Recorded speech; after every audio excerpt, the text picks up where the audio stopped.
দীঘায় উত্তাল সমুদ্র, পর্যটকদের জন্য পুলিশের বিশেষ নিষেধাজ্ঞা।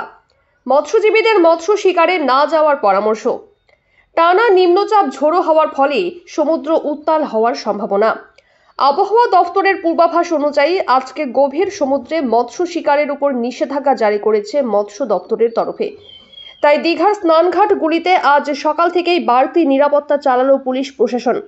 মাইকিংয়ের মাধ্যমে পর্যটকদের সতর্কতা, স্পিড বোটে করে নজরদারি, ভাটার সময় যে সমস্ত পর্যটকরা সমুদ্র স্নান করছেন তারা যাতে কোমরের বেশি জলে না নামেন এবং মদ্যপান অবস্থায় সমুদ্রে স্নান করতে না নামেন তার আবেদন জানানো হয় পুলিশ প্রশাসনের পক্ষ থেকে। দীঘায় মৎস্যজীবীদের জন্য বিশেষ নির্দেশিকা জরুরি। আগামী 24 ঘন্টার জন্য সমুদ্রে না যাওয়ার নির্দেশ দেওয়া হয়েছে। যারা সমুদ্রে রয়েছেন তাদের ফিরে আসার জন্য বলা হয়েছে। বঙ্গোপসাগরে গভীর নিম্নচাপ ঘনীভূত হওয়ার আশঙ্কায় নির্দেশিকা জারি করা হয়েছে। আবহাওয়া দফতর সূত্রে খবর, বঙ্গোপসাগরে একটি গভীর নিম্নচাপ সৃষ্টি হওয়ার সম্ভাবনা রয়েছে। সেই কারণে সমুদ্র ও নদী উত্তাল হওয়ার সম্ভাবনা রয়েছে। মৎস্যজীবীরা গভীর সমুদ্রে মাছ ধরতে গেলে বিপদ ঘটার সম্ভাবনা রয়েছে। যারা গিয়েছে তাদের দ্রুত ফিরে আসার নির্দেশ দেওয়া হয়েছে।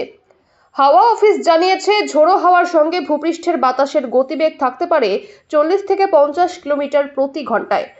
আগামী 24 ঘন্টায় উত্তর ও পশ্চিম মধ্য বঙ্গোপসাগরে নিম্নচাপের অবস্থান হতে পারে। আবহাওয়া অনুকূল না হওয়া পর্যন্ত কোনো মাছ ধরার নৌকা, জাহাজ মাছ ধরার জন্য সমুদ্রে যাবে না বলে নির্দেশ।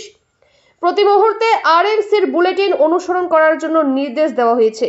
আবহাওয়ার অনুকূল হলেই তবেই পরবর্তী নির্দেশিকা দেওয়া হবে। দীঘায় পর্যটকদের জন্য সতর্ক বার্তা দেওয়া হয়েছে।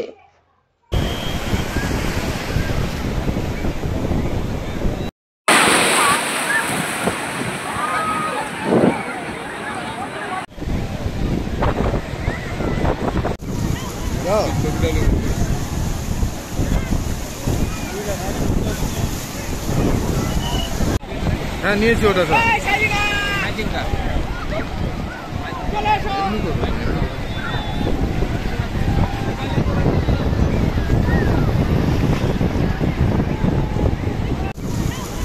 ছবিটা